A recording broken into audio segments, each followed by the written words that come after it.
This is CTV News with Kevin Chirac. And we want to also practice all these skills before a large-scale disaster happens.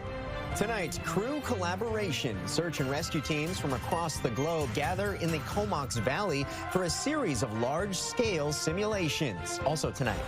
Me and the other food trucker are losing about $2,000 to $4,000 per week each. Local businesses caught in the middle of negotiations as BCGEU job action enters its fourth week. Plus, Adam finds out the connection between a penny farthing bike rider and an iconic Canadian band later on the Sawatsky sign-off. Good evening. Thanks for joining us. Search and rescue teams from across the world gathered at 19 Wing Comox for a week-long exercise performing several different missions. And today, their skills were put to the ultimate test. CTV's Andy Garland reports.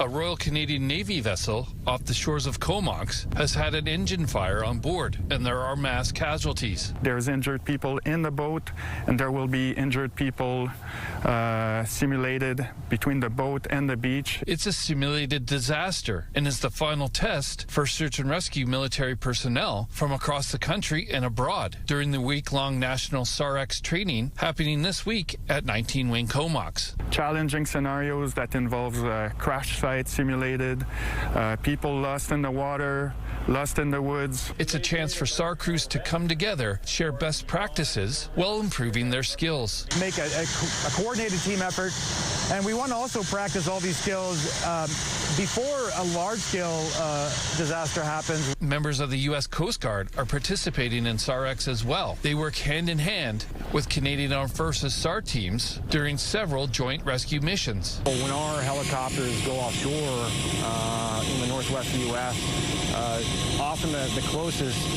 fixed-wing asset to support those missions is out of Comox, and they've done that multiple times. The Armed Forces' new search and rescue aircraft, the Kingfisher, was the highlight of this year's SAREX. It's the first time it's been used operationally during this annual event. We're in the 21st century with this aircraft. It's going to keep air crews safer. We're able to do searches in a safer way at night, even at day, using the sensors that are in the aircraft. Other countries like Chile, Spain, and Brazil are also here because they fly the same Kingfisher aircraft. We can compare workflow of operations in the aircraft and also learn from how they do it, how different it is. Today's exercise saw SAR techs parachute onto the beach, helicopters rescuing people from a life raft and Navy ship, all in preparation for the possibility of a mass casualty event. Andy Garland, CTV News, Comox. The ongoing BCGEU strike is in its fourth week, shutting down government offices and taking its toll on the economy. As CTV's Brendan Strange shows us, one Victoria business owner has inadvertently been caught in its crosshairs as her business found itself behind a picket line. My message to the Premier is very simple. Let's end this. As the BC General Employees Union escalates its strike action across the province, the union's president stood on the steps of the Royal BC Museum today, telling his members hope is on the horizon, as the province has now reached out to the union with an offer, and talks will resume on Monday. There's a deal to be had. We will get it. These are my boys. That's Daniel, Nathaniel, and these are my nephews. Amanda Large owns and operates a food truck on a space she rents from the museum on those same front steps. This is a family-owned business, and this is our only income. This is how I pay the rent and I, pay the bills. As a result of the ongoing labor unrest, her business immediately landed behind the picket line. Her sales evaporated, and she quickly realized her food truck had become collateral damage as a result of the strike. Fortunately, I've decided to pull my food truck out of there. There's been a lot of noise. Her truck is called the Front Steps in the Museum, its home base for the past 2 years. Hers is one of 2 trucks that have a contract with the RBCM. Me and the other food trucker are losing about $2,000 to $4,000 per week each. Amanda has been forced to pivot her business, booking into small events around the capital to try and stay afloat. She says she's not taking sides in the contract dispute. I think people do deserve fair wages, and I think we also have to think about the money that we're spending at the same time, so I can kind of see both sides. I think that it's not fair that the businesses are affected. Picket lines will remain up, and if we don't see a fair deal, we're going to continue on that course to get one. With talks set to resume early next week between the union and the province, Large hopes to get her space back as soon as possible, but knows for now she can't go back to these steps under the current situation. We're kind of collateral damage. Brendan Strain, CTV News, Victoria. And the strike escalating once again today with another round of negotiations set to begin next week. We've got our whole bargaining committee down. We're going to be ready to go, and we're going to be ready to go do the hard work to get a deal if a deal is there. An additional 17 BC liquor stores closed their doors, bringing the total of BC LC stores on strike up to 77. There are currently more than 15,000 public service workers engaged in job action across BC. The union will be returning to the bargaining table with the government on Monday. Greater Victoria's tourism economy is marking its strongest summer in at least a decade. Destination Greater Victoria has combed through commercial data, revealing a cause for celebration. Hotels saw occupancy rates climb more than 94% in August alone. BC Ferries and the Victoria International Airport also saw records. It's really good news for small to medium-sized businesses. It's not perfect. We still need to support our transborder ferries who are struggling a little bit, but all things considered, we're pretty thrilled. The CEO says the driving force includes high booking rates for the convention center. More Canadians traveling at home. U.S. and international markets are up as well. A federal member of parliament stopped by the Victoria Native Friendship Centre's community lunch today with good news. The center is getting a $245,000 grant from the Ministry of Heritage. People in the room clapped along for a celebration song after the announcement. Staff say the funds are going to help stabilize a leadership development program. This is going to enable us to stabilize the programming and help us create more support within our agency to grow the program, but also more understanding with the community, because it's going to allow us to build new relationships. We know that having Indigenous voices and perspectives at the table is a key and essential part of strong communities. And this leadership project, it's more than just a project. It's a movement.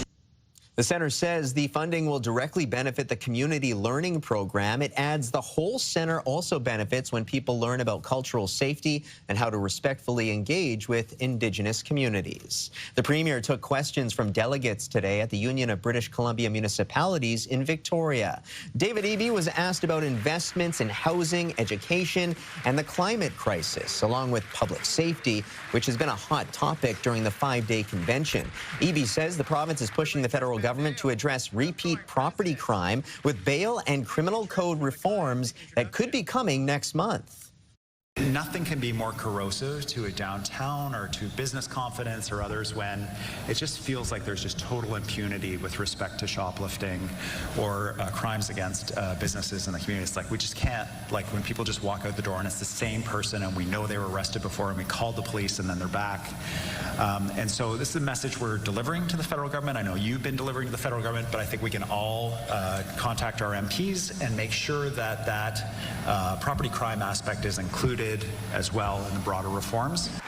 Eby's appearance marks the conclusion of the UBCM. RCMP and Lake Cowichan are investigating an instance of fraud during Nickelback's summertime show at Laketown Ranch. Mounties say several people were allegedly scammed into the purchase of fake entry wristbands from a man who falsely presented himself as a concert official on August 9th. While their lone suspect has since been identified and detained, RCMP are now looking to speak with potential victims who may have been defrauded by the wristbands. Anyone with additional information is asked to contact Lake Cowichan RCMP. Rifflandia is dealing with a hiccup when it comes to refunds for some people who attended the music festival earlier this month. This year, people could load money onto a wristband so they didn't have to use cash or card to buy anything on the festival grounds. Those with money left over can get a refund, and Rifflandia says at least 100 people have had a hard time getting their money back. Rifflandia says it's hearing complaints that the third-party company that operates the wristbands is asking for an excessive amount of personal information or denying refunds, citing banking errors. It turned into something that was a little bit more complicated and a little more difficult than I think we had planned for. As a result of working with a new company that did not have a lot of experience, I think, working in the Canadian market, but also with the Canadian banking system. If you have money left on your wristband, we want to hear from you. We want to give it to you. Rifflandia has taken over and says it's helping anyone having trouble getting their money back. Still to come, Prime Minister Carney meets with Canada's oldest allies ahead of an international showdown on rugby's biggest stage. Canada are exceptionally good. It's going to be a really good match. Coming up, where and when you can catch the big match in the capital region. 16 degrees and windy in Victoria. We've had gusts in the 30 to 40 kilometer per hour range for most of this afternoon. A wet weekend on the way for parts of the island, especially the west coast. We'll get into those details right after the break. CTV weather brought to you by Expedia Cruises. Explore the endless possibilities at one of our 36 BC locations. Learn more at expediacruises.ca.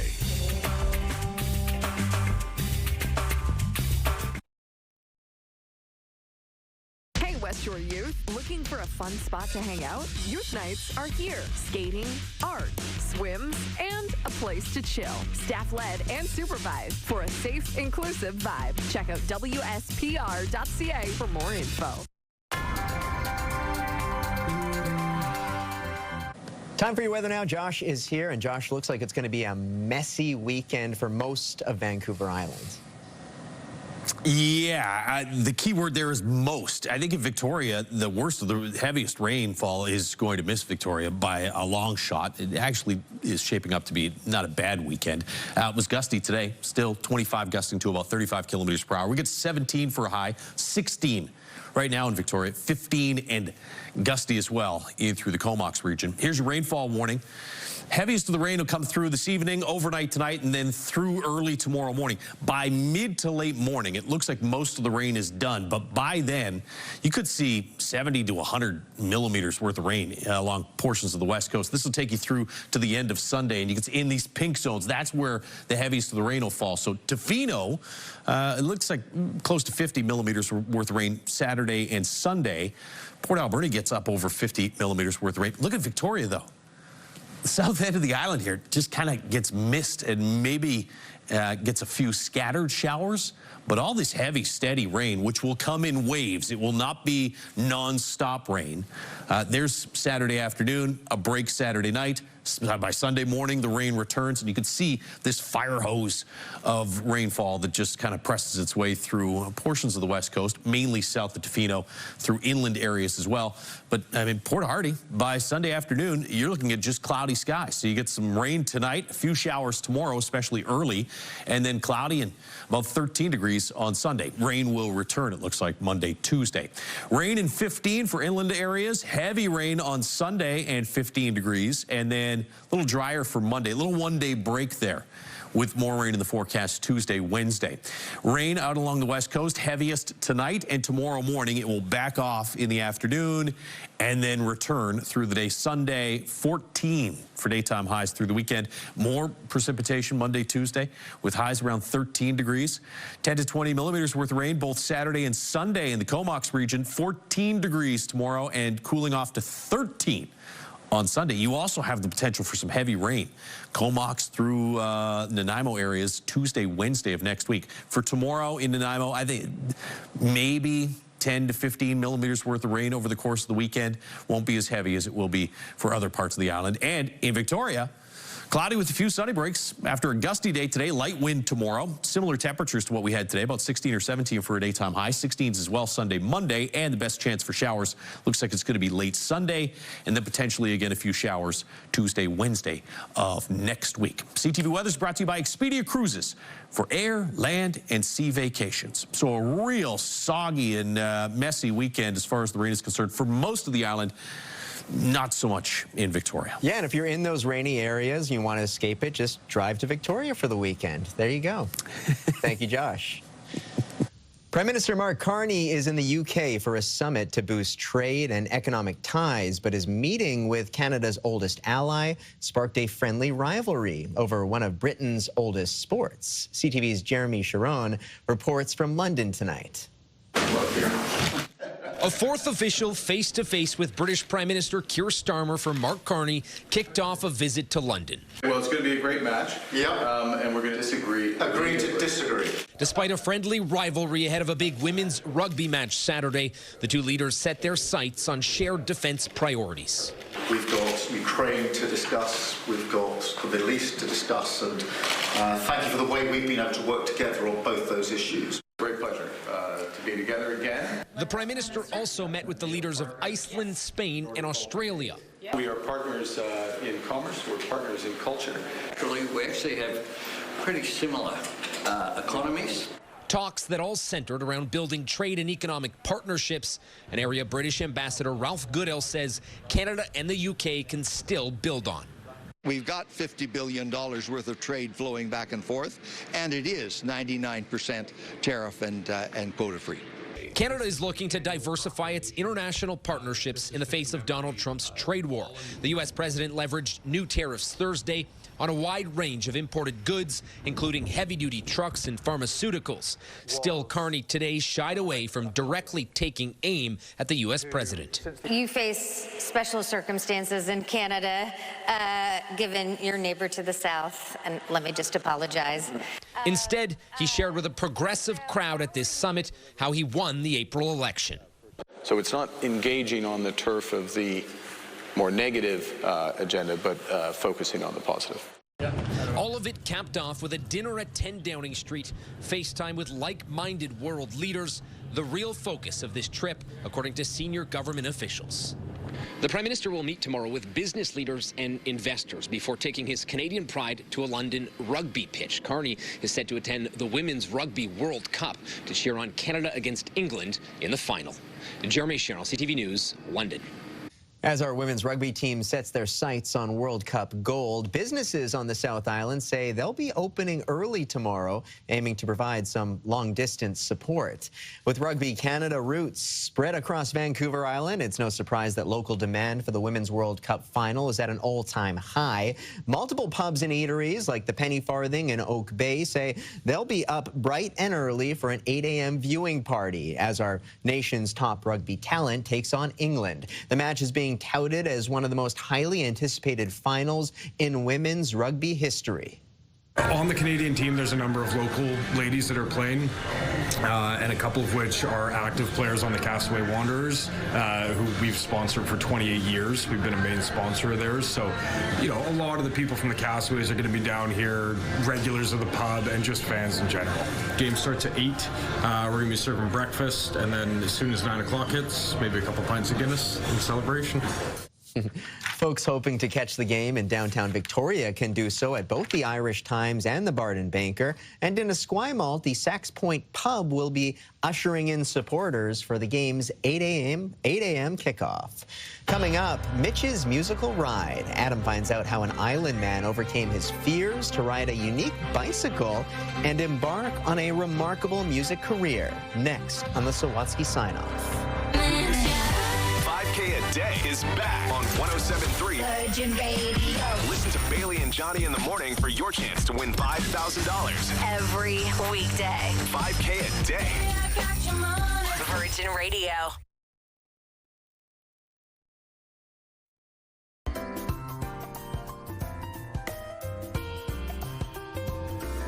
And finally, Adam meets a man riding a penny farthing bicycle and learns about his unexpected musical past on the Sawatsky Sign-Off. And I give it a little push. Although he makes it look so easy now. That's it. There was once a time. I was a very shy kid. I was a weak, sick kid growing up. When Mitch Gendo would have found this daunting.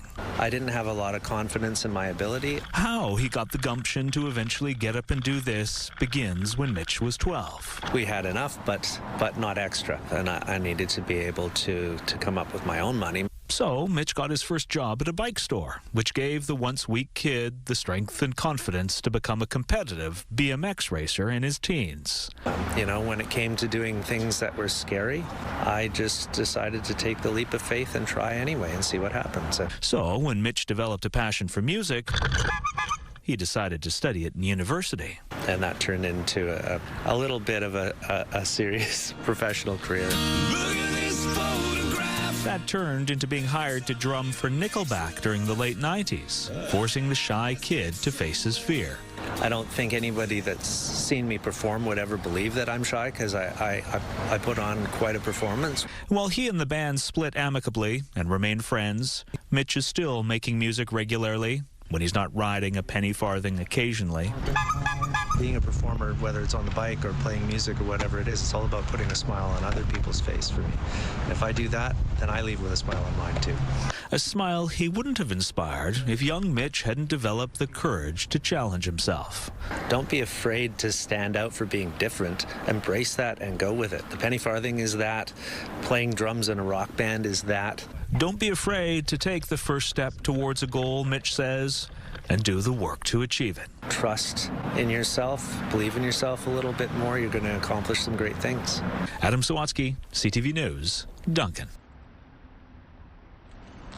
Talented guy. That is it for us at CTV News Vancouver Island. Thank you so much for joining us. Have a great weekend. Good night.